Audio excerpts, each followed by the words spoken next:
yüzlerce hediyeden biri senin olsun. Onlarca kişiye balonla doğa manzaralı kar pasturu, bisikletler, aksiyon kameraları, iPhone 7'ler, tablet PC'ler ve uçak biletleri. Her ay yapılacak olan çekilişle yüzlerce hediyeden birini kazanma şansı Pepsi altın kapak ve açma halkalarının altında seni bekliyor. Pepsi ile bu yaz aç, iç, kazan.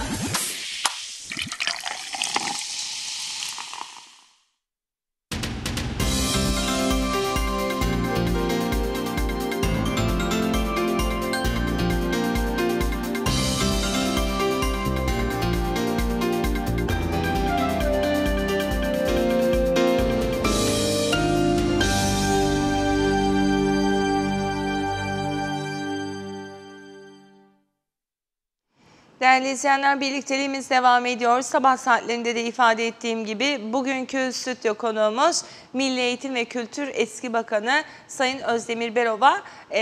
Tabii ki biliyorsunuz hani title'da bir sıkıntı yaşadım sabah, hangisini söylesem ne söylesem diye. Onun da doğrusu bugün için böyle ama yarın öbür günden sonra sanırım değişecek. Hoş geldiniz Sayın Özdemir. Hoş bulduk. İyi yayınlar diliyorum. Biz de teşekkür ediyoruz zaman ayırdığınız için. Aslında geçtiğimiz haftaların en çok konuşulan isimlerinden biri sizdiniz. Dolayısıyla geçen haftalardan başlayalım gündemi değerlendirmeye. Hayırlı olsun bu arada seçim tarihi de. Evet. İlk olarak Milli Eğitim ve Kültür Bakanlığı döneminizden kalma bir soruyla başlamak istiyorum.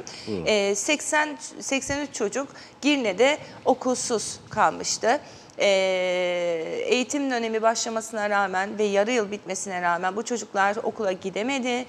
Bununla ilgili haberleri okuduk ve dedik ki neden okula gidemiyor? Özdemir Bey bu kadar duyarsız mı ki bu çocukların anayasal hakkı olan eğitim hakkını alamıyor bu çocuklar diye bir takım eleştirilerde de bulunduk. Daha sonra siz ayrıldınız.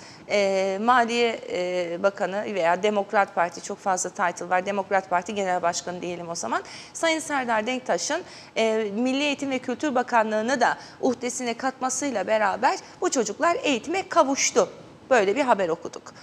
Siz neden yapmadınız, yapamadınız? Ne oldu da yarı dönem bu çocuklar eğitimsiz kaldı? Bununla başlamak isterim. Belki Evet. kötü bir şeyle başladım ama kötü değil. Tabii merak bunu da ediyoruz. açıklamak ve kamuoyunu bilgilendirmek önemli. Şimdi özellikle Girne bölgemizde nüfus artışı hepimizin malumu. Bu bağlamda da biz de geçmiş istatistikleri de görerek bu yıl için bir altyapıda planlama yapıldı. Evet. Ve bu yapılan planlama ile de 23 Nisan İlkokulu'na ve Karaoğlanoğlu İlkokulu'na ek destekler şeyden geçirildi. Merkezi İhale Komisyonu'ndan geçirildi. İhalesi yapıldı ve yapımı yapıldı ve şu anda da bitmek üzere.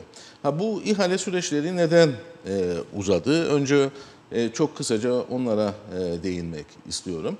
Biz Şubat ayı içerisinde esasında tüm altyapı projelerimizi hazır hale getirmiştik.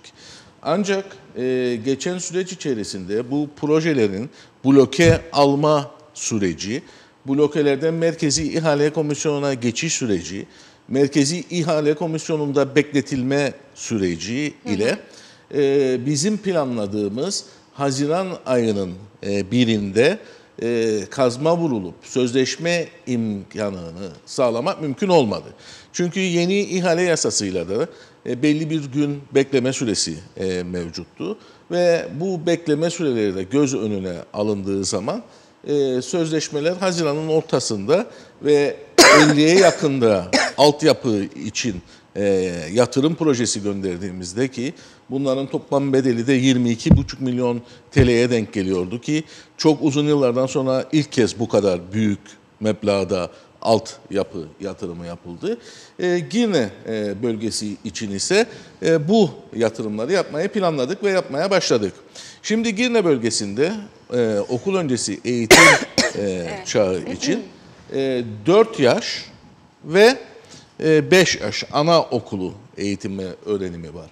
Ve bu eğitim ve öğrenime gelecek olan çocukların ne kadar gelebileceği konusunda bir öngörüye sahip olmak, geçmiş yılların istatistiklerine bakarak ancak mümkün Mümkün oluyor. Ve ortalama %10 ile 15 arasında da bir artış olabileceği payı ile yola çıkılıyor.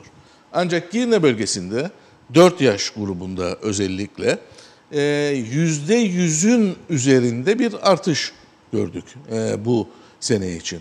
Keza anaokulu çağındaki çocuklarımız için de yine %60'ın 65'in üzerinde bir başvuru olduğunu gözlemledik. Tabii bunun sebepleri konusunda çeşitli sebepleri var. Bir, yine büyüyen bir kent, tamam. Ama bizim yaptığımız ki sonucunu tam alamadım daha, bakanlıktan ayrılmak zorunda kaldım. Özel sektörden de kamu okullarına özellikle geçmiş yıllardan bir kayış trendi olduğunu da gözlemlemekteyiz. Tabii bunun sebepleri arasında ekonomik sebepler olduğu kadar da bu kamu okullarına yaptığımız yatırımların her ne kadar bazı çevreler tarafından küçümsenmeye çalışılsa da etrafta oturan, çevrede oturan insanlar tarafından görülmesi ve buna bağlı olarak da devlet okullarına bir yönelme olduğunu da gözlemlemekteyiz. Şimdi böyle bir tablo benim önüme geldi eğitim öğretim yılı başladığında. Özellikle 4 yaş çocukları konusunda ciddi bir şey var, sıkıntı var. Kapasite aşımı söz konusu ki 4 yaş eğitim biliyorsunuz zorunlu eğitim kapsamı içerisinde bir eğitim de değil. Yani ama bizim teşvik ettiğimiz ve içerisinde eğitim sisteminin içerisinde yer almak istediğimiz eğitim modellerinden bir tanesi. Bunun için çok acilen müdahale etmek gerekiyordu. Yani krize ani bir müdahale yapmak gerekiyordu. Ve bu bağlamda da Marif Anaokulumuz içerisine ek sınıf yapma durumu söz konusu oldu. Ben gittim yerinde ekibimle bizzat yeri inceledim ve yapılabilecek olan yeri konusunda da hemfikir olduk.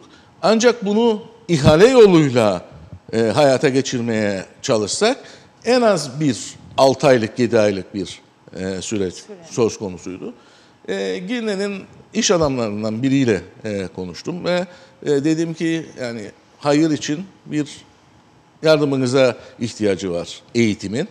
Bu bağlamda bize 2 tane sınıf yapabilir misiniz? Geldi yerinde gördü o da yeri. Şimdi ismini vermek istemiyorum çünkü kendisinden izin almadım. Hayır işi olduğunda zaten Hayır işinde. Evet, bu bağlamda da baktığımız zaman hemen oraya 2 tane süratli sınıf yapımı için çağırdı müteahhitleri, talimat verildi, işte projeler çıktı vesaire. Ve şeye başlandı, sınıf yapımına başlandı. Ansızın birileri gitti orada, yok kolonlu sınıf mı olurmuş, kolonsuz sınıf mı olmazmış. Yani bizim ülkede de şöyle bir durum söz konusu. Her önüne gelen, her konuda bir bilgi sahibi olduğu için bir şekilde bir konu üzerinde yorum yapmayı kendine bir görev azdediyor. Bir kısım insan. Bu açıdan da baktığımız zaman bu sınıfların yapımını bu da biraz şey yaptı, engelledi. Bu arada biz bu sınıfların getireceği ek öğretmen ihtiyacını Başbakanlığa yazdık. Başbakanlık Maliye Bakanlığı'na gönderdi. Ve bu süreç içerisinde de ben bakanlıktan ayrılmazdan önceki bir hafta evvelisinde de artık hazır durumunda gelmişti. 2 unsur beklemekteydik. Birincisi Maliye Bakanlığı'ndan tefrişat için bloke yazımızı yazdık. Onun sağlanmasını beklemekteydik. Bir de Maliye Bakanlığı'nda yine bu sınıflara aktarılacak öğretmenler için, yani burada görev yapacak öğretmenler için yetkinin gelmesini beklemekteydik ki bu çocukları çağırabilelim, sınıflara çağırabilelim. Ancak ben bakanlıktan ayrıldıktan bir gün sonra işte bir haber görüldü. Haberin içerisinde Sayın Serdar Denktaş ile sendika başkanı Sayın Elcil bir fotoğraf karesinde Girne Girne'de eğitim öğretim sorunu çözüldü. 83 öğrenci işte Girne Amerikan Üniversitesi'nde eğitim öğrenim görecek bir müddet. Daha sonra okullara geri alınacak. Peki zaten bu sınıflar bitmiş. Mefruşatını içine koyalım. Öğretmen bloke yetkilerini de zaten Başbakanlıktan personel dairesinin hepsini halletmişiz biz bakanlık döneminde. Bunları da atamasını yapın. Sınıfların içinde olsun. Hayır, yani böyle bir haber çıkartma ihtiyacı oldu. Ve şunu da açıkça buradan ifade edeyim. Eğer Sayın Şener Elcil bir siyasetçinin yanında oturuyorsa ve sırarak gülüyorsa, inanın ki bu ülke için, devlet için faydalı bir hadise değildir. Mutlaka bunun arkasında ve altında da başka unsurlar da söz konusudur. Ne gibi? Örneğin bu konunun altına baktığımız zaman biz Kuzey Kıbrıs Türk Cumhuriyeti Meclisi'nden denetmenler yasasını geçirmiştik. Ve böylelikle uzun yıllardan beri denetlendirme ve yönlendirme konusunda oluşan büyük bir eksikliğin de giderilmesi sağlanacaktı. Okulların da bakanlıkla daha iç içe, bakanlığı daha hissederek çalışma imkanı sağlanacaktı. Ki ben okullara yaptığım geziler içerisinde öğretmenlerin de bu konuda sıkıntılar olduğunu bana bizzat ifade ettiler. Öğretmenler dedi ki bize 4 senedir 5 senedir bakanım bizim sınıfımıza gelmiyor. Müfettiş gelmiyor. Tamam. Böyle büyük sıkıntılarımız var. İşte bunun da yapılabilmesi için yine benim bakanlık dönemimde bakanlığın içerisindeki boş olan kadroların bütün yetkileri alındı. Örneğin 25 tane denetmenin alımı konusunda şu anda Kamu Hizmeti Komisyonu'na yazısı yazıldı. Seçim tarihini bekliyorlar. Seçim tarihinden sonra sınavları yapılacak. Bu yasayla da birlikte, geçecek olan bu yasayla da birlikte artık bakanlık okullarla ve okul çevresi içerisindeki unsurlarla daha etkili, daha yönlendirici ve daha hakim olacaktı. Tabii bu neyi getirecekti?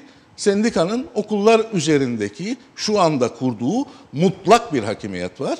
Bu mutlak hakimiyetin artık azaltılması ve daha Milli Eğitim ve Kültür Bakanlığı'nın bakanlık tarafından kontrol mekanizmasını sağlayacak. Tabii bunun Sayın Şener Elcil'in hoşuna gitmesi mümkün değildir.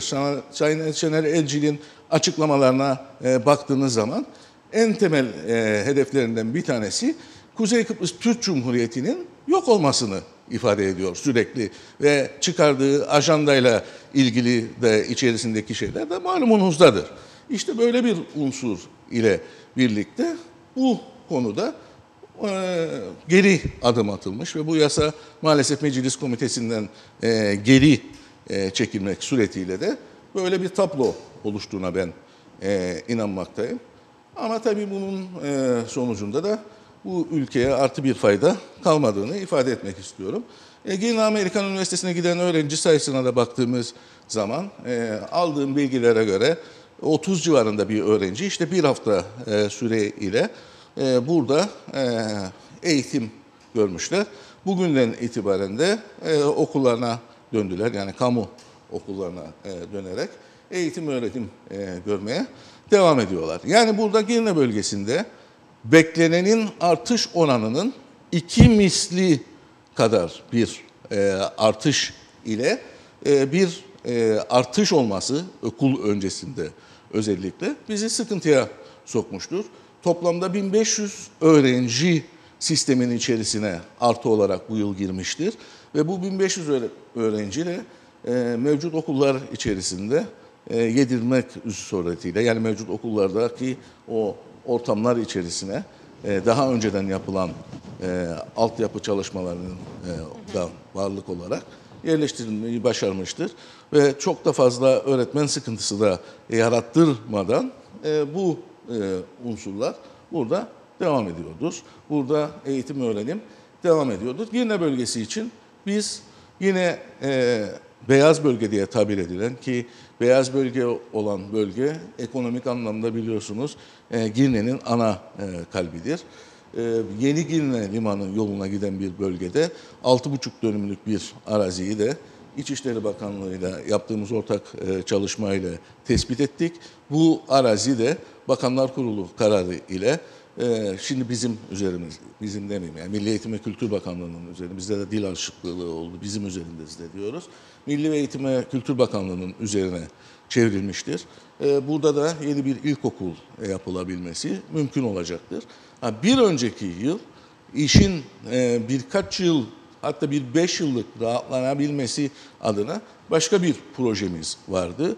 Bu proje neydi? 23 Nisan İlkokulu ki bayağı büyüyen, gelişen bir ilkokuldur. Anafartalar Lisesi'nin olduğu bölümle birlikte 2 okul şeklinde ilkokulun o okullar bölgesinde yapılması. Anafartalar Lisesi'nin de ortaokulu ile birlikte başka bir yere ki Karakum'da bunun için çok uygun bir 15-16 dönümlük bir arazimiz var. Güzel bir kompleks yapılarak o bölgeye kaydırılması Girne'nin 5 yıllık şeyini çözecekti. İhtiyacını çözecekti.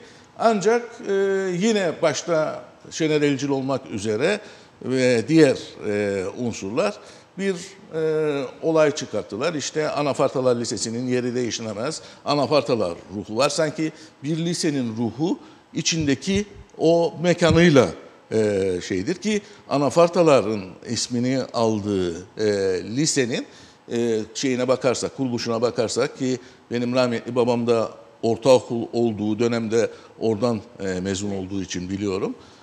Türk Mahallesi içerisinde bir yerdeydi. Şimdi o daha sonra 19 Mayıs Koleji'nin olduğu yere geçti. En sonunda Anafartaların yani Rum Cimnazyumu'nun olduğu yere geçti.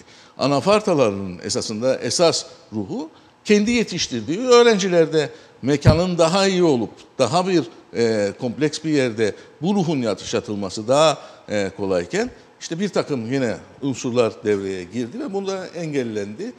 Bu bağlamda baktığımız zaman da Girne'de böyle bir sıkıntı oldu. Yani burada temel sıkıntı %100'ün üzerinde bir öğrenci artışı olması. Bunun için de çok hızlı devreye girdik esasında. Ama yine bir takım engellerle de karşılaştık. Çoğu okul öncesidir. Yani hiç ilkokul öğrencisi yoktur. Bunu da buradan ifade etmek isterim. Okul öncesi olan öğrencilerimizde de bir aylık bir okul öncesi eğitimden kayıp söz konusu oldu. Ama bu beklenmeyen bir şeydi, hadiseydi. Yani bir tsunami gibi, bir deprem gibi olarak düşünün. Ama buna da hızlı bir şekilde müdahale edildi. Yani bu çözüldü denilen şeyde de yaklaşık 30 öğrenci işte bir hafta Girne Amerikan Üniversitesi'ne gitti. Yine o geri kalan 50 öğrenci nerede olduğu belli değil. İşte böyle bir durumda ama bugün işin gerçek olması gerekeni oldu. Ben Maripoğlu Okulu'nun öğretmenlerini de aradım. Başladı mı diye eğitim öğretim. Bugün başladığını ifade ettiler. Nerede başladı? Bizim çabalarımızla yaptırdığımız 2 ek sınıfta başladı. Bundan sonraki süreç içerisinde de yine o bölgede yeni yatırımlar yapmak icap edecek. Ben de diyorum neden bu aileler gidip de eylem yapmıyor, ben olsam Eğitim Bakanlığı'nı yıkarım diyorum. Meğer 4 yaş grubuymuş. Tamam 4 yaş ne kadar erken eğitim alınırsa o kadar iyidir ama ben de ilkokul falan diye böyle hiçbir bir şeye ilkokul girdim. öğrenci yoktu. Çoğunluk 4 yaş grubu. Çok az bir miktarda da bir 10-15 civarında da anaokul öğrencisi söz konusuydu. Evet, bu konuda da toplumu daha detaylı bilgilendirmiş olalım. Şimdi devam edelim. Efendim, denetmenler yasasının komiteden geri çekilmiş olabileceği şüphesini taşıyorsunuz anladığım kadarıyla. Yani öyle bir duyum aldım. Duyum aldınız. Bunu araştıralım biz de. Müfettiş gelmiyor diyen öğretmenler var. Bizim yani kendi dönemimden bahsedecek olursam bizim dönemimizde müfettişler hep okula gelirdi. Hatırlıyorum. Bir sürü müfettiş vardı. İşte ne bileyim tırnaklarımız kesildi mi kesilmedi mi öğretmenler böyle kıyafetlerine çok dikkat ederdi. Evet, o kendi dönemimden bahsediyorum. Ne oldu da yani bizim dönemimizden sonra böyle oldu? Bizim öğretmenimiz de arzuladığıdır ve istediğidir. Ve bunu biz okul ziyaretlerinde de defaatle bana dile getirmişlerdir. Yani öğretmenin arzusu da bu yöndedir. Bakanlığın kendi kadrosu zayıflatıldı süreç içerisinde. Nasıl yani? Yani Özdemir Bey? emekli olanların yerine yeni kadro atılmadı. Şu anda mesela diyelim ki 700 tane ilkokul öğretmeni varken bizim zamanımızda 1500 öğretmene çıktı. Ama bunun için denetmen sayısında bir artış olacağına gittikçe azalma söz konusu oldu. Ben bakanlığa geldiğimde Eğitim Ortak Hizmetler Dairesi'nin uzman kadrosu yok. Genel Ortaöğretim Dairesi'nin uzman kadroları eksik. Talim Terbiye Kurulu'nun 3 tane üyesi eksik. Denetmenlerin baktığımız zaman 25 tane eksiği söz konusu. Müfettiş yani. Müfettiş bu. eksiği konusu. Yani bakanlığın ana kadroları içerisine gelinen süreç içerisinde gerekli şeyler yapılamadı, istihdamlar yapılamadı. Tabii buna bağlı olarak muhtemelen tabii bir de A öğretmen, B öğretmen süreci yaşadı bu ülke. İşte bazı belli bir yıl üzerinde olan öğretmenlerin saatleri düşürüldü. Okulda ders verme saatleri düşürüldü. Bu tabii büyük bir öğretmen açığı süreç içerisinde ortaya çıkarıldı ve bu öğretmen açıklarını da doldurmak maksatıyla kanalize olan oraya kanalize oldu ve burada da bir gerileme söz konusu oldu. Tabii bu açıkça da görülebilir ki güçlü bir bakanlık olmaması da okullar üzerinde güçlü bir sendikal yapılanmanın, güçlü bir sendikal kontrolün de anlamı şekline gelmektedir. Bu da tabii sendikaların da işine geldiği için bu konuda da çok şey yapılmadı. Üzerine gidilmedi. İşte bizim döneme geldiğimiz zaman ise bunların geriye dönüşü adına bir takım adımlar atmaya çalıştık. Adımlar attıkça da kötü insan propagandası yapılmaya başladı. O yüzden çıkıp kara propaganda yapılıyor diye defaatle beyanatlarda vermiş bulunmaktayım. Ama bizim gayemiz şudur ki bu ülkenin geleceğini, Kuzey Kıbrıs Türk Cumhuriyeti'nin varlığının idame edilebilmesi için hizmet adına ne gerekiyorsa hepimiz ortak bir ve kolektif bir çalışma içerisinde bunu yapmak durumundayız. Eğer bunu yapmazsak sürekli buralardan, bu ekranlardan işte ülkemiz öyle kötü, böyle kötü, şöyle kötü diye hayıflanıp duracağız. Ama bir adım atılamayacak. Çünkü bazı işleri yapmak öyle konuşup bir arkadaşım söylemişti. Çok da hoşuma gitmişti. Yani bu işler şarkı türkü söyleyip teneke çalmakla olmuyor. Bu işler için ciddi bir efor lazım ve bu efor yaparken de bütün ekipleri kolektif bir şekilde çalıştırma ve hedefe yönlendirme gerekir. Bu da ağızdan çıktığı kadar kolay olarak ifade edilemez. Bu bağlamda da çalışmak ve yine çalışmak lazım. Bir günden ertesi güne her şeyin de %100 değişeceğini varsaymak da doğru bir yaklaşım değildir.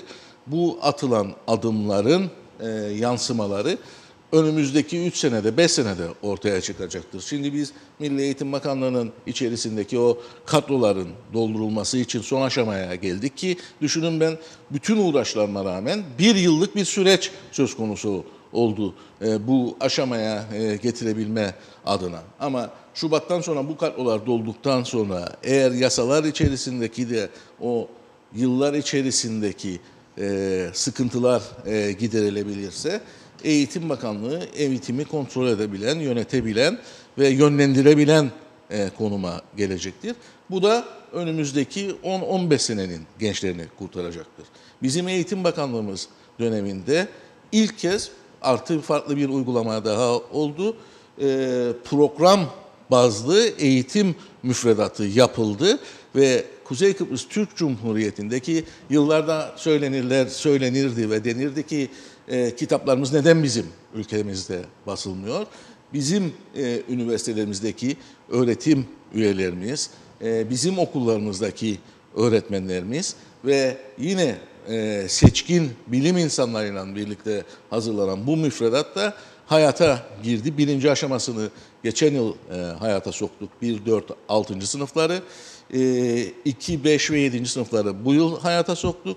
3 ve 8. sınıfları da gelecek sene hayata sokarken bir başka programlama ile de lise müfredatının da yine bu benzer uygulamayla yazılması konusunda da çalışmalar başlattı bakanlık. Ama bunun devamı için mutlak surette bir istikrar gerekmektedir ve bakanlığın çalışmalarının belli hedeflere yönelerek, kilitlenerek, o hedefler de gözetilerek o meyanda hedefe doğru çalışmanın devam etmesi gerekmektedir. O yüzden önümüzdeki dönem içerisinde de siyasette istikrar olması çok önemli bir hadise olarak görmekteyim. Çünkü istikrarsız olacak olan bir hükümet anlayışı içerisinde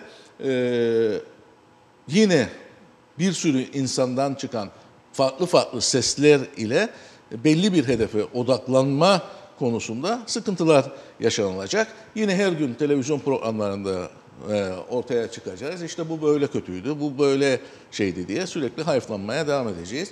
Bunun önüne geçebilmek için mutlak surette çalışma gerekiyor. Efendim bu konuyla ilgili son 2 sorum daha olacak. Daha sonra diğer hususlara geçeceğim. Bir izleyicimiz şöyle demiş, sor bakalım demiş, kaç denetmen açığı var? Niye yeterli denetmen kadrosu açmadı? Yapılamadı mı, yapmadı mı diye bir soru. Şimdi demin dinlemedik çok herhalde değerli izleyicimiz. Devam edeyim ben. Meslek okullarında 13 senedir atölye şefi kadrosu da açılmıyor. Bu konuyla ilgili ne söyleyecek dedim. Tamam, söyleyeceğiz. Diğer soruları da tamamlayayım isterseniz. Süratle cevaplayalım. Günaydınlar demiş Özgün Bey de. Sayın Özdemir Berova, gerçi Özgün Bey siz cevabınızı almış olmanız lazım ama ben sorunuzu tekrarlayayım. Eğitim Bakanlığı olduğunuz tarihlerde başınızı en çok ağrıtan hangi konu oldu? Kıbrıs Türk Öğretmenler Sendikası ve Kıbrıs Türk Orta Eğitim Öğretmenler Sendikası sizin hedeflerinize engel oldu mu diye bir sorusu olmuştu. Ve şunu da soralım hemen. Milli eğitim milli olmaktan çıktı mı Sayın Berova? Çünkü söylediklerinizden hani bu süreç içerisinde yarın biliyorsunuz Kuzey Kıbrıs Türk Cumhuriyeti'nin yıl dönümünü kutlayacağız. Bizim dönemimize tekrar dönüyorum. Milli güvenlik dersleri vardı mesela. Süreç içerisinde tamamen kaldırıldı. Milli eğitimin milli olmaktan çıktığını mı gözlemlediniz, düşünüyorsunuz? Bunun için ne yapılabilir? Çünkü biz de mesela bugün soru sorduk. Dedi ki sizce KKTC'nin kuruluşundan bugüne kadar en çok ilerlediğimiz nokta neresidir diye gelen mesajlar gerçekten dehşet verici. Hiçbiri bir şey söyleyemedi. O milli unsurlardan galiba biz eğitim yoluyla süreç içerisinde 30 yıllık bir süreç içerisinde uzaklaşmış olabilir miyiz? Milli eğitim artık milli olmaktan çıktı mı? Evet. Şimdi soruları baştan başlayarak şey yapalım isterseniz. Müfettiş konusunda geldiğimiz demin de ifade ettim ama seyircimiz atladı herhalde.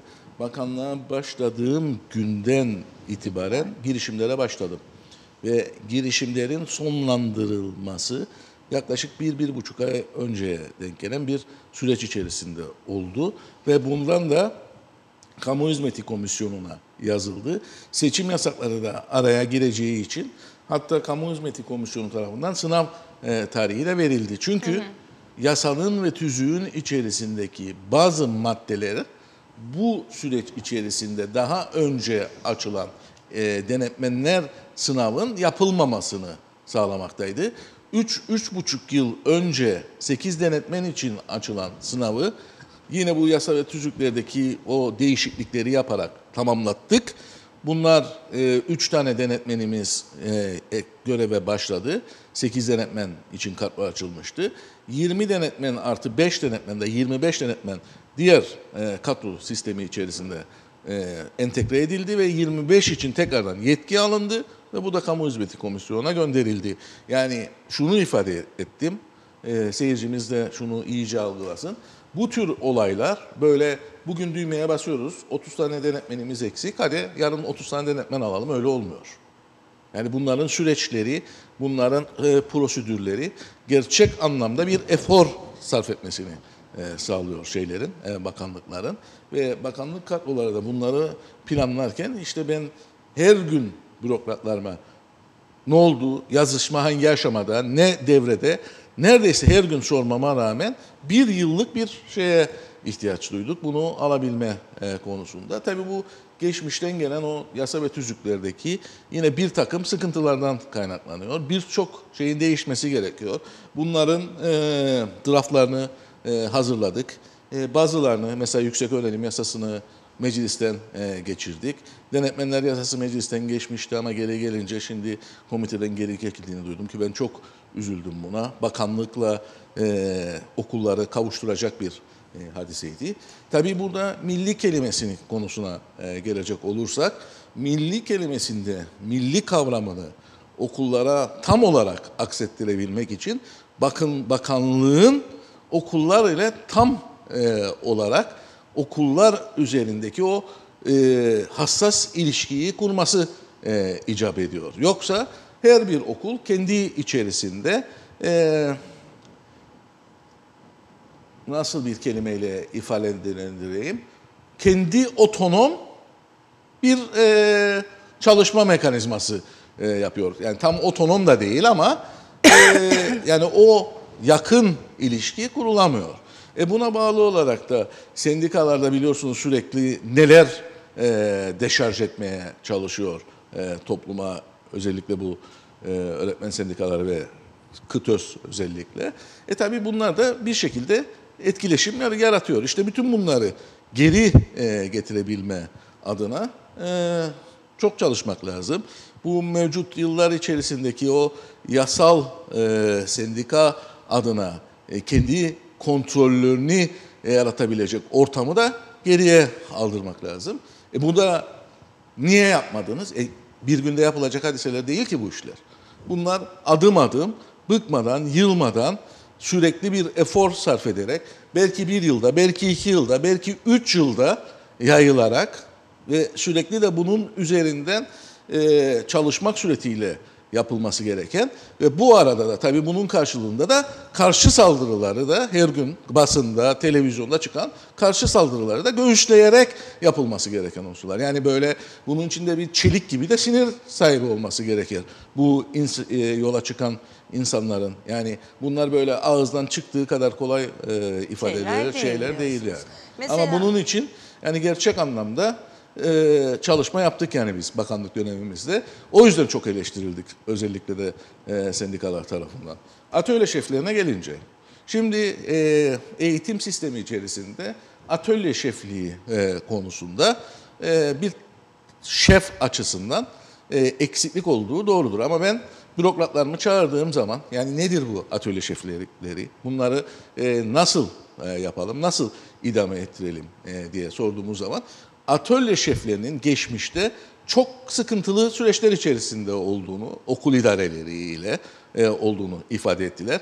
Ve yeni bir sistem kurulması gerektiğini söyledi bürokratlarım. Ve bu atölye şefliğinin de bir kısım bürokrat yani eğitim adına faydalı olabileceğini, bir kısım bürokratım ise bunların kaldırılması gerektiğini ifade ettiler. Buna bağlı olarak da mesleki teknik eğitim öğretimde yeni bir yapılanma süreci de şart olduğunu gördük. Ve bu bağlamda da 4 tane özellikle Lefkoşa'daki okulumuzu ki Haydarpaşa Ticaret Lisemiz, Atatürk Meslek Lisemiz, Sedat Simavi Endüstri Meslek Lisemiz ve Haspolat'taki meslek lisemizi belli bir kampüsün içinde ortak bir amaca hizmet verebilecek şekilde bir kampüsleşme projesi adı altında bir çalışma başlattık. Burada da çok engellerle karşılaşmamıza rağmen, çünkü çok büyük bir proje, 50-60 milyon TL'lik bir proje, adım adım hedefe yürümek konusunda sürekli temaslarda bulunduk ve ben inanıyorum ki eğer bundan sonraki süreç içerisinde eğer biz o görevi yapacaksak biz ama yapacak olan arkadaşlar da bu konu üzerine ciddi anlamda giderse bu başarılabilecek olan bir projedir ve bu kampüs projesi yapıldığı zaman işte o atölyelerin kompakt bir hale geldiği süreç içerisinde de yeni bir sistem ortaya çıkabilir. Ama atölye şeflikleri yaklaşık bir 10-15 yıldır doldurulmuyor. Çünkü okul müdürlükleriyle atölye şefleri arasında çok sıkıntılar olduğu ifade edildi. Hatta yani yumruklu kavgalaşmalar olduğu da söylendi bana geçmişte. Yani bu zaman süreç içerisinde değil, geçmiş olan süreçte ve bu konuyla ilgili de çok fazla bir şey yapılmadı. Adım Ne yapar atılmadı. ki atölye şefleri de bu Atölye kadar şefleri şey? oradaki çocukların atölyeler dediğimiz o laboratuvar alanlarında, pratik alanlarda eğitimde daha çok pratik ağırlıklı olan eğitimin programlanmasını, işte onlara gösterilmesini sağlar. Bunu şimdi kimler yapıyor? Okulun o ilgili ders veren öğretmenleri yapıyor ama tabii şef oldukları zaman okul planlamasıyla yani okul idaresiyle de çok iyi bir iletişim içinde olması gerekiyor. Bunu yapan çok iyi şeflerimiz var. Yani ben Dışarıdan mı geliyor? Onlar öğretmen onlar değil mi? kadrolu. Bu konuda çok başarılı olan atölye şeflerimiz de var. Ben onlara da gördüm. Esasında onları dinlediğim zamanda yani bu sistemin daha nasıl tam kurulması gerektiği konusunda siyasi tavrımı ve fikrimi oluşturamadım. Çünkü onlarda bazı olumlu özelliklerinden bahsettiler. Ancak bu konuyla ilgili alt kademelerde çalışmalar var. Yani nasıl bir şey yapılabilsin diye. Ondan sonra en sonunda bunlar oturulacak ve toplu olarak düşünülüp bir karara varıp o karar uygulanacak. Atölye şefliklerinin doldurulamaması meselesi de bu yüzden. Bu yüzden kaynaklanıyor. Henüz bir karar varamadınız diyebiliriz bununla ilgili. Kanaatim net olmadığı için açmadım bu kadroyu diyorsunuz. Türkçesi bu Kanaatim mu? net oluşmadı. Neden? Çünkü alt tarafta yani bunları hazırlayanlar arasında yani bürokratlarım arasında da tam bir fikir birliği Tezatlık sağlanamadı. vardı. Peki Sayın Berova siz kendinizi başarısız buluyor musunuz? Serdar Bey geçenlerde yaptığı bir açıklamada işte Turizm Bakanlığı'na bakıyorum başarılı dedi. İşte Maliye başarılı. Başka Demokrat Parti'nin bakanlığında Eğitim vardı, bizim var. Eğitim Bakanlığı. Başka bakanlık yoktu Yok. değil mi? Doğru hatırlıyorum. Eğitim ve kültür. Ama eğitim çok başarılı olamadı dedi. Yani başarılı bulmadığını belirtti sizi. Siz kendinizi başarısız gördüğünüz noktalar var mı? Neden? Yani şunu ifade edeyim. Yani başarılı Milli Eğitim Bakanlığı'nda bir başarının olup olmamasının anlaşılması 1 ay, 3 ay içerisinde anlaşılabilecek konusu değildir. Yani üzerinden 1 sene, 2 sene, 3 sene, 5 sene geçmesi gerekir ki o dönemde yapılan hadiselerin nasıl sonuçlar elde ettiğini görebilelim. Ben neden gurur duyuyorum? 1. Çok uzun yıllardır bu ülkede sıfırdan başlanıp bir okul yapılmadı. Biz benim bakanlığım döneminde Bayraktar Ortaokulu'nu sıfırdan alıp bitirdik. Evet. 1950-55'ten beri okul olarak hizmet eden Gazi Mahmut Can Bolat Lisesi'ne Can Bolat Ortaokulu'na tek bir çivi bile neredeyse çakılmamıştı. Bütün binayı baştan aşağı tamir ve tadilat yaptık ve bu eğitim öğretim yılında bu yeni adeta yenilenen okulda çocuklar eğitim öğretim görmekte. Şehit Hüseyin Rus Ortaokulu. Şehit Hüseyin Rus Ortaokulu çok kötü durumdaydı geçmiş yılda. Sayın Müdür de geldi beni ziyaret etti ve dedi ki o zamanki müdür şimdi emekli oldu. Ne yapacağız, ne edeceğiz?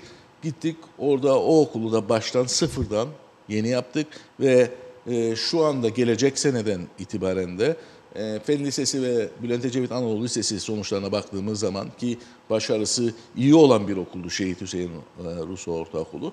Çok daha açık farkla daha önde olacağını göreceksiniz. Çünkü o okula gelmek istemeyen öğrencilerimiz bu okullara gelmeye başladılar. Yüksek Öğrenim Yasası 1995 yılında çıkarıldı. 1995 yılından bugüne kadar gelen süreç içerisinde de hiçbir bakanlık döneminde bununla bir tamirat, tadilat veya yeni bir yasa yapılma ihtiyacı ortaya çıkmadı. Biz geldiğimiz dönem içerisinde oturduk ve bu yasayı değiştirdik ve artık bugün üniversitelerimizde üniversite açabilme yetkisi bakanlıkta değil, Kuzey Kıbrıs Türk Cumhuriyeti Meclisi'ndedir. Bunu benim bakanlığım dönemimde, benim ekibimle yaptığım çalışmalarla söz konusu oldu. İçişleri Bakanlığı, Çalışma ve Sosyal Güvenlik Bakanlığı ile yaptığımız ortak çalışma ile birlikte 3. dünyadan gelen öğrencilerin bundan sonra ülkeye gelirken sağlık raporlarını, sağlık belgelerini getirmeleri ve bununla bağlı olarak diğer o diplomalarının vesairelerinin kontrolünü sağlayacak yeni mekanizmalar hayata geçirildi. Yani tüm bunlara baktığımız zaman neredeyse eğitim alanında her alanda bir takım konularda ki çok uzun yıllardır yapılmayan konularda adımlar attık. Kangrenleşmiş konulara cerrahi tabirle neşter vurduk. Neşter attık. Ve bununla bağlı olarak bayağı da iyi sonuçlar aldığımız şeyler oldu. Ama bunun toplamda başarı olup olmadığının görülebilmesi adına bu benim söyleyebileceğim bir şey değildir. Bunun takdiri kamuoyunundur. Kamuoyunun da takdirinin oluşabilmesi için belli bir süreç geçmesi gerekmektedir. Şunu net olarak söyleyeyim. Eğitimin her alanında bütün enerjimizi harcayarak ekibimle birlikte sabah saat 8'den akşam saat 8'lere kadar çalışarak ne artı yapabiliriz o konuda çalıştık. İşte demin ifade ettim. Bu ülkede program bazlı müfredat hazırlandı. Bizim dönemimizde, benim dönemimde ki daha önceden başlamıştı yani bunun çalışmaları ama uygulamaya getirilmesi, son şeklini verilmesi ve Kuzey Kıbrıs Türk Cumhuriyeti Milli Eğitim ve Kültür Bakanlığı armalı, basılı kitaplarımız var. Ben bunları görünce ben bunlardan gurur duyuyorum. Evet. Bunları yaptık. Daha belki birçok aklıma gelmeyen şu anda unsurlar da söz konusudur. Ama her konuda bir şeyler yapmaya çalıştık. Onu ifade etmek isterim. Evet, biraz da UBP'den bahsedelim evet. Sayın Berova. Şimdi tabii hem siyasiler hem de işte toplumda bazı kesimler işte bir siyasi partiden seçilmiş olan bir kişinin başka bir partiye geçişini çok doğru bulmuyor mu diyelim, etik bulmuyor mu diyelim.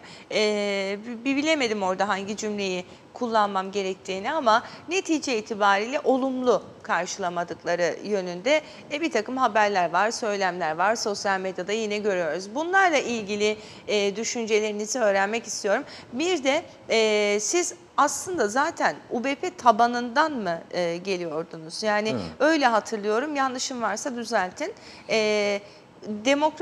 Demokrat Parti'den aday olup seçilmek, sonra UBP'ye geçme sürecini bizimle paylaşır mısınız? Yani neden? Demokrat Parti'de seçilemeyeceğini düşünen Özdemir Berova UBP'ye mi geçti? Bu mudur?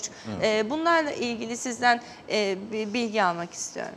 Evet, 2013 ortamını göz attığımız zaman o zaman Ulusal Birlik Partisi gerçek anlamda karpuz gibi ikiye bölünmüş bir haldeydi.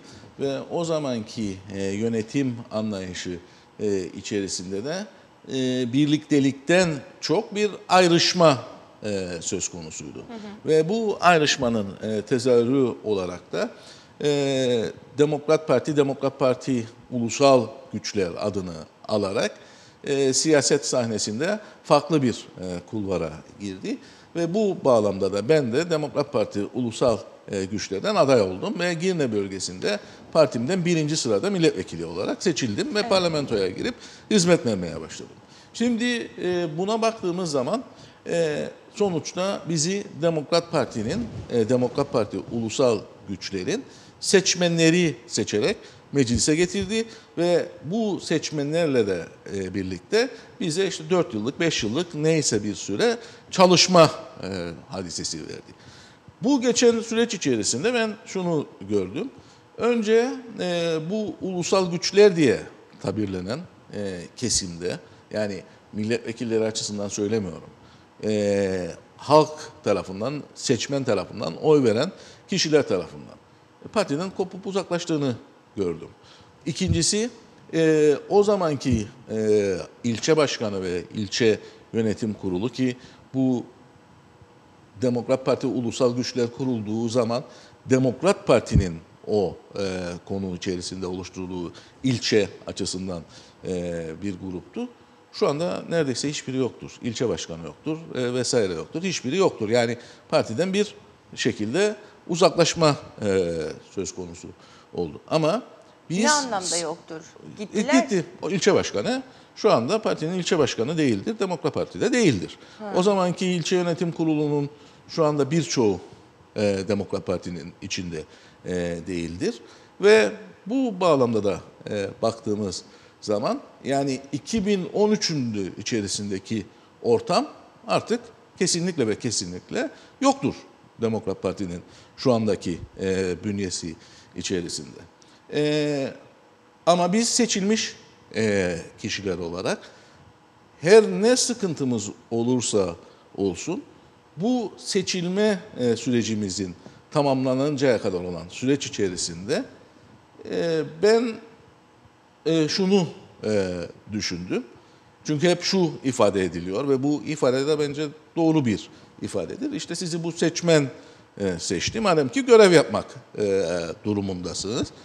Bu bağlamda baktığımız zaman da görev süresinin sonuna geldiğimiz zaman kendi partiyle olan ve daha önce de ben başkana da ifade ettiğim bazı kritik şeyler ama partinin genel anlamdaki yönetim şekli ve davranışı da bir takım sıkıntılar işleniyor. Tabii bunu bu zamanda seçim öncesi konuşmayı çok doğru bulmuyorum.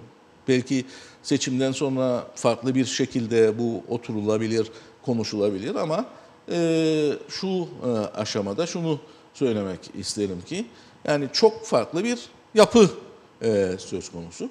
Tüm bunları da göz önüne alarak yani bunlara da bakarak Demokrat Parti'de görev süremin bittikten sonra devam etmeme kararlılığı ve kararı içerisine girdim. Bu son medyada da çıkan haberlerden sonra da gidip Sayın Başkan'a, Eğitim Bakanlığı'na da bıraktım. Ama şunu ifade edeyim, yani görev süresi içerisinde görevin bize yükledikleri her konuda ve parti programı çerçevesinde ve hükümet programı çerçevesinde çalışma da koydum. Ama demin sizin de ifade ettiğiniz üzere daha önce kamu görevlisi olduğumdan dolayı üyesi olamadığım ama seçimlerde oy verdiğim, ailemin aktif görev yaptığı Ulusal Birlik Partisi'nde yaptığımız konuşmada Sayın Başbakan'la, Sayın Başbakan teveccüh etti ve dedi ki yani seni burada görmek bizi mutlu eder.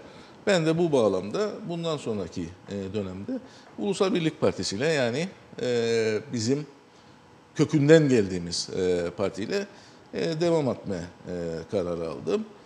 Sonuçta Ulusal Birlik Partisi bu ülkenin en önemli birincil partisidir.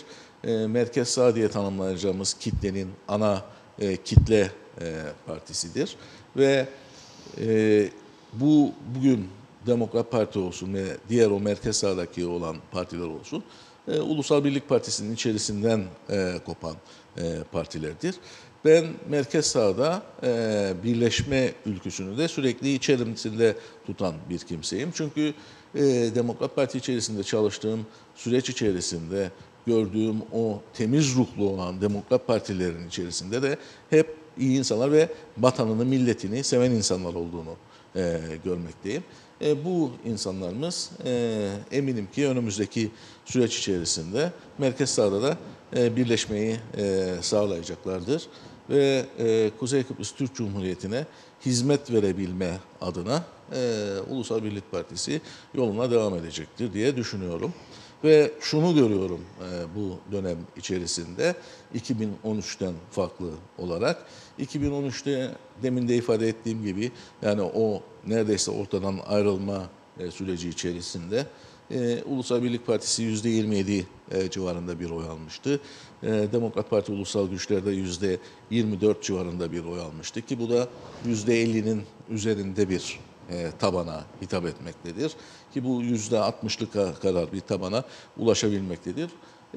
Ulusal Birlik Partisi'nde bu dönem bir o kopuşun tekrardan geriye dönüşüne şahit olmaktayız. Ve bütün bu insanlarımız burada birli bir ortak amaç için toplanma durumuna geçmişlerdir. Eğer bu toplanma, bu seçim süreci içerisinde de çok iyi değerlendirilirse ki ben değerlendirileceğine inanıyorum. Ulusal Birlik Partisi'nin 2009 yılında yaşadığı tek başına iktidar olma şansını elde edebileceğini inanıyorum. Çünkü demin de ifade ettiğim hizmet için en önemli koşullardan bir tanesi istikrardır. Eğer istikrarı sağlayamazsak, istikrarlı bir hükümet oluşmasını sağlayamazsak önümüzdeki süreç içerisinde hep yerinde saymaya ülkemiz devam edecektir. Ve son tahlilde baktığımız zaman birçok eleştirilecek konu olmasına rağmen, eleştirilen daha doğrusu konu olmasına rağmen son 1,5 yıllık süreçte de Ulusal Birlik Partisi, Demokrat Parti koalisyon hükümeti istikrar sağlayabildiğinden dolayı birçok önemli projede adım atma şansı yakalanmıştır. Ben kendi bakanlığım açısından şunu ifade edeyim. Olumlu adım atmaya çalıştığımız her konuda da Sayın Başbakanımızdan tam destek gördük ki o Demokrat Parti'nin bir bakanı olmamıza rağmen. Çünkü ortak hedef projeler üretip ülkenin kalkınması adına hamleler yapabilme, bunları da halkımıza gösterebilme durumu ile bir sonraki seçimlerde başarılı olabilme hadisesiydi. Bu toparlanma süreci çok iyi anlatılabilirse ki ben anlatılabileceğine inanıyorum. Önümüzdeki süreçte de istikrarlı bir hükümet ortaya çıkabilir. En kötü hadise istikrarsızlıktır. Evet, Sayın Başbakan'dan da çok büyük destek gördüm dediniz ki Demokrat Parti'nin bir bakanıydım. Ama sadece ben olarak söylemeyeyim onu. Diğer mesela Fikri arkadaşımız da Turizm Bakanlığı o da aynı desteği gördü. Çünkü oradan şey çıkıyor yani tefrişat için bloke yazısı istemiştiniz, öğretmen için yetki istemiştiniz. Bunlar maliyeden gelmedi mi acaba? Destek mi olunmadı? O tabii son birkaç haftalık süreç içerisindeydi. Yani o konu hakkında yorum yapmak istemiyorum. Çünkü ispatı olmayan bir konuda yorum yapmak çok da doğru bir yaklaşım olmaz. Devam edelim efendim şimdi. Bir izleyicimiz şöyle demiş. Vatanını sevmeyen mi var Sayın Bakan? Ne demek UBP vatanı seven tek parti? Orayı anlamadım. Vatanını seven tek parti demedim. Vatanını seven bir parti olduğunu ifade ettim. Kuzey Kıbrıs Türk Cumhuriyeti'nin yaşaması gerektiğine inanan bir parti olduğunu ifade ettim. Ama bu ülkede Kuzey Kıbrıs Türk Cumhuriyeti'nin yaşamasını istemeyen insanlar yoktur diyorsa bu seyircimiz, bilemiyorum yani bunun takdirini de kendine bırakıyorum. Sanmıyorum öyle bir şey düşündüğünü ama yine de görürüz. Şimdi neden kontenjandan aday oldunuz? Özdemir Berova Ulusal Birlik Partisi'nin üyelerinden korkmuş mudur acaba? Evet. Yani neden üyenin karşısına çıkmadınız? Şimdi şöyle diğerleri gibi? Bu cumartesi üye seçimi var biliyorsunuz. Biliyorum 18 Kasım. 18'inde. Ben Demokrat Parti'den meclis istifamı bugün sundum daha meclis başkanlığına ve bugün şimdi biraz sonra gidip de meclise açıldığımızda okunacak ve Demokrat Parti'den resmen ayrılığım onaylanacak. Neden? Çünkü eğer ben Demokrat Parti'den bundan 3-4 hafta önce ayrılmış olsaydım, Demokrat Parti'nin grubu dediğimiz 5 kişilik milletvekiliyle grup oluşturulabiliyor ve bu grupla da komitelerde temsiliyet ile komite çalışmaları devam edebiliyor. Eğer ben istifayı verseydim birkaç hafta evvel bu komiteler düşecek ve son geçirilen yasaların geçmemesi durumu söz konusu olacaktı. Çünkü ben çekildiğim zaman komiteden Demokrat Parti düştüğü zaman komite çoğunluğu şeye geçecekti. Cumhuriyetçi Türk Partisi'ne geçecekti. Bu bağlamda da Sorumlu hissettiniz kendinizi. Hem sorumlu hissettim hem de Sayın Başbakanlara yaptığımız konuşmada bunun özellikle o geçicilerin yasası da meclis gündemindeydi. O düşecekti, yasallaşamayacaktı. Bu bağlamda Sayın Başbakan da istifa etmem, yani meclise resmi istifamı sunmam konusunda seçim yasasının onaylanması ve ertesi gün böyle bir hadise yapmamı kendisi de önerince biz tabii resmi istifamızı şu anda verdik. Yani bugün okunacak. Buna baktığımız zaman da böyle bir ortam içerisinde zaten o üyenin karşısına geçebilecek olan süreci de yakalamak mümkün değildi. Biz üyeden korkmayız ya. Üye zaten sonuçta bizim üyelerimiz, bizim insanımız. Bu açıdan demin ifade ettiğim konular nedeniyle bu zamanlamanın aslında zamanlamanın da olması. İşte dün mecliste de yine bu konuyla ilgili birçok tartışma ortaya çıktı ama bugün resmi istifayı meclise sunacağım ve böylelikle de Demokrat Parti'den resmi bağımız da kopacak. Evet ve bundan sonraki programlarda Ulusal Birlik Partisi yine milletvekili adayı olarak mı anons etmiş olacağız sizi? İnşallah.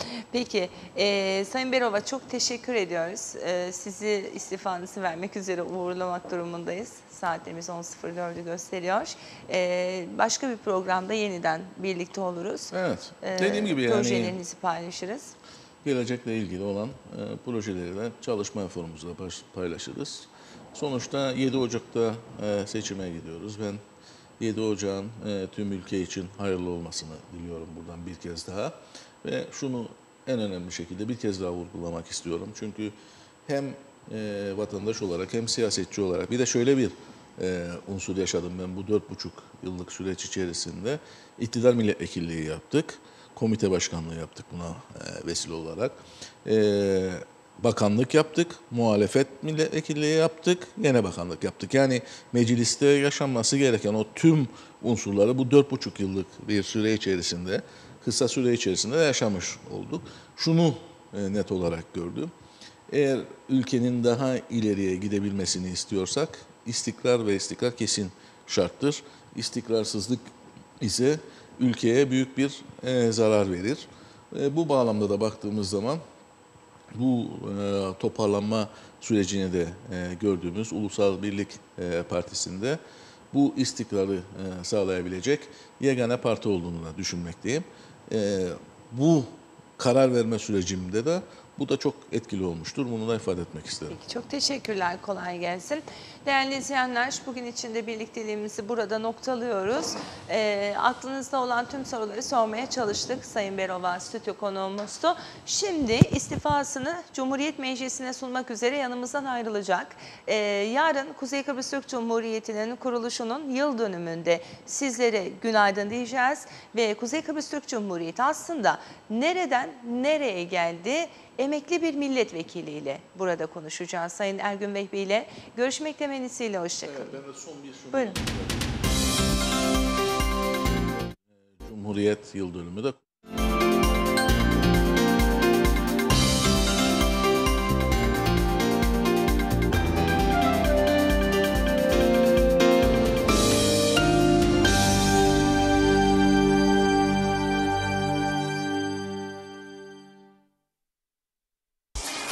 Pepsi ile bu yaz aç iç kazan. Pepsi altın kapak ve açma halkalarının altındaki şifreyi şifre, ad, soyad yazarak 5757'ye gönder ve yüzlerce hediyeden biri senin olsun. Onlarca kişiye balonla doğa manzaralı karpaz turu, bisikletler, aksiyon kameraları, iPhone 7'ler, tablet PC'ler ve uçak biletleri. Her ay yapılacak olan çekilişle yüzlerce hediyeden birini kazanma şansı Pepsi altın kapak ve açma halkalarının altında seni bekliyor. Pepsi ile bu yaz aç, iç, kazan.